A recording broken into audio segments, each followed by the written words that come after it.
জীবনে সফলতা কে না চায়?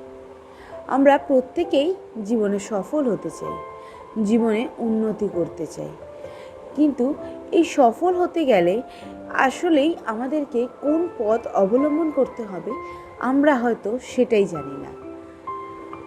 তো আজকে আমি তোমাদেরকে জীবনে সফল হওয়ার জন্যে সর্বশ্রেষ্ঠ যে পথ তোমাদেরকে অবলম্বন করতে হবে সেই সম্বন্ধেই কয়েকটা টিপস দিতে আজকে এসে গিয়েছি। তো সেই সম্বন্ধেই আমি তোমাদেরকে কয়েকটা টিপস দেব, যে টিপসগুলো হয়তো তুমিও তোমার লাইফে অ্যাপ্লাই করতে পারো। হয়তো তোমার লাইফেও সফলতা খুব তাড়াতাড়ি আসতে চলেছে। তো চলো জেনে নিই সেগুলো কি। আগে জেনে নিই সফলতার পেছনে সর্বশ্রেষ্ঠ পয়েন্ট কি। সর্বশ্রেষ্ঠ পয়েন্ট হলো সেলফ ডিসিপ্লিন। সেলফ ডিসিপ্লিন এমনই একটা জিনিস যা নিজের জীবনকে গুছিয়ে চলতে সাহায্য করে। গুছিয়ে চলতে সাহায্য করে এমনই একটা জিনিস হলো সেলফ ডিসিপ্লিন। সেলফ ডিসিপ্লিন প্রত্যেকটা মানুষের মধ্যেই থাকা উচিত, কারণ প্রত্যেকটা মানুষই কিন্তু আমরা উন্নতির পথে ছুটি, সফলতার পথে ছুটি। তাই সফলতা পেতে গেলে, উন্নতি পেতে গেলে সেলফ ডিসিপ্লিনটাও কিন্তু জরুরি। তো এই সেলফ ডিসিপ্লিনটাই কীভাবে নিজেদের মধ্যে গ্রো করা যায় সেটারই কিছু টিপস আজকে আমি তোমাদেরকে দেব। তো চলো কথা না বাড়িয়ে জেনে নিই সেলফ ডিসিপ্লিনের কয়েকটা টিপস। নাম্বার 1, দেখো সেলফ ডিসিপ্লিন হতে গেলে সবার আগে যেটা করতে হবে, অ্যাজ ইউজুয়াল নিজের জীবনে একটা গোল সেট করতে হবে। কারণ সেই গোল সেট না করলে, কারোর জীবনে যদি কোনো গোল সেট করা না থাকে, কোনোরূপ কোনো চিন্তাভাবনা না থাকে যে জীবনে আমি কি করব কি না করব, তাহলে কিন্তু সেলফ ডিসিপ্লিনও কোনো কাজের না।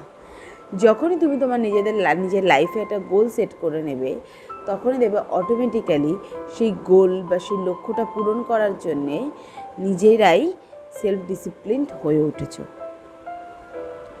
Number 2, create a plan.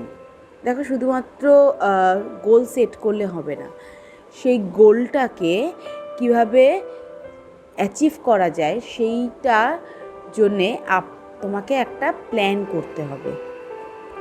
প্ল্যানটা যথাভাবে সেই গোলটাকে কিভাবে অ্যাচিভ করা যায় সেই জন্যে করবে, এবং সেই প্ল্যানটা অনুযায়ী যদি নিজের জীবনটাকে চালিয়ে নিয়ে যেতে পারো, তাহলেই দেখবে সেলফ ডিসিপ্লিন নিজের মধ্যে অটোমেটিক্যালি তৈরি হয়ে গিয়েছে। নাম্বার 3, একটা রুটিন তৈরি করো প্রত্যেক দিনের কাজের। সেলফ ডিসিপ্লিনের মধ্যেই এটা কিন্তু অন্যতম একটা ডিসিপ্লিন। সেটা হচ্ছে একটা রুটিন তৈরি করো নিজের জীবনে। একটা গোল সেট করেছো, তার একটা প্ল্যান করেছো, সেই প্ল্যানটাই প্রত্যেক দিন কীভাবে নিজেরা এক্সিকিউট করবে, কিভাবে নিজেরা সেই প্ল্যানটাকে একটা রুটিনের মাধ্যমে কিভাবে প্রত্যেক দিন করবে, চলবে, তাহলেই দেখবে নিজের লাইফে সেলফ ডিসিপ্লিনটা কিন্তু চলে এসেছে।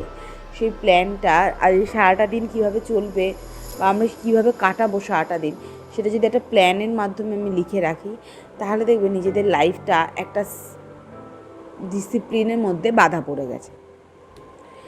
নাম্বার 4, মানে আমরা আজকে কাজ করব, এই কাজটা আজকে করব না, কালকে করব, এই যে চিন্তাধারাগুলো আমরা করি না, এই জিনিসটাই কিন্তু সবথেকে বড় ভুল। আমাদের উচিত আজকের কাজটা আজকেই করে নাও। আজকের কাজটাকে আজকে করব না, কালকে করব, এই জিনিসগুলো যদি চলতে থাকে, এইভাবেই যদি ফেলে রাখা হয়, তাহলে তো কোনো মানুষই সফল হতে পারবে না।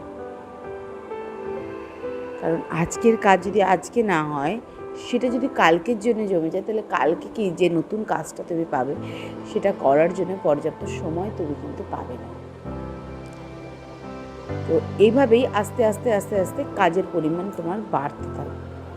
তার থেকে নিজেদের জীবনে আজকের কাজটা আজকেই করে নেব, এই একটা মনোবৃত্তি তৈরি করে ফেলো, এবং তাতেই তোমরা কিন্তু নিজেদের লাইফেই যে সেলফ ডিসিপ্লিনটা আনার চেষ্টা করছো সেটা নিয়ে আসতে পারো।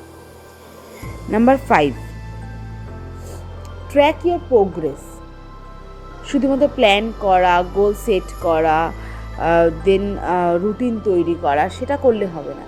তোমার উন্নতির একটা ট্র্যাক তোমাকে রাখতে হবে।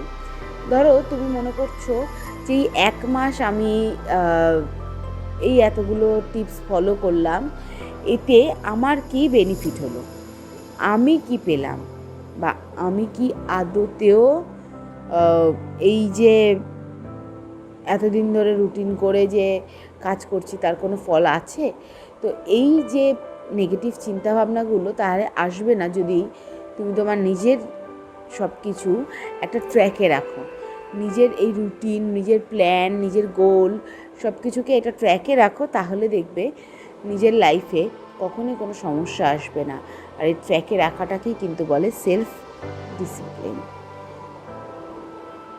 নাম্বার 5 এটা। এবং নাম্বার 6, ফেলিয়ার থেকে শিক্ষা গ্রহণ করো। দেখো, আমরা শুধুমাত্র ভালো থেকে শিক্ষা নেব, খারাপ থেকে নেব না, এই মনোবৃত্তিটা আমাদের মধ্যে রাখাটা কিন্তু উচিত নয়। ফেলিয়ারই কিন্তু মানুষকে সবথেকে বেশি এবং সবথেকে সত্যিকারের একটা নির্দেশক তোমাকে দেবে। ফেলিয়ারই কিন্তু তোমাকে বলে দেবে যে কোনটা ঠিক কোনটা ভুল। ফেলিয়ার থেকেই মানুষ কিন্তু একটা প্রপার শিক্ষা গ্রহণ করতে পারে। পর্যাপ্ত পরিমাণে শিক্ষা কিন্তু ফেলিয়ার থেকেই পাওয়া যায়। কারণ যেই কাজটা করাতে আজকে তুমি ফেল হয়েছো, পরবর্তী সময় সেখানেই সেই কাজটা করার আগে তুমি দুবার ভাববে। তো এটা গেল 6 নম্বর পয়েন্ট।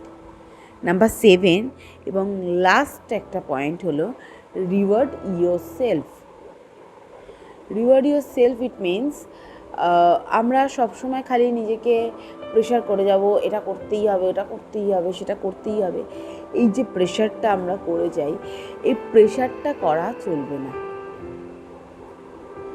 এই প্রেশারটা না দিয়ে আমাদের প্রত্যেক মাসে মাসে একটা রিওয়ার্ড পয়েন্ট রাখার দরকার, যেখানে তুমি যদি সারা মাসে ভালো ট্র্যাক রেকর্ড তোমার যদি ভালো হয়, তুমি অবশ্যই তোমার নিজেকে একটা রিওয়ার্ড দিতে পারো, একটা গিফট দিতে পারো। ধরো তুমি যা একটা ছোট্ট গোল সেট করেছিলে 1 মাসে, সেটাকে অ্যাচিভ করে নিয়েছো, নিজেকে একটা কিছু গিফট করো, নিজেকে একটা চকলেট গিফট করতে পারো, নিজে একটা মি টাইম স্পেন্ড করতে পারো।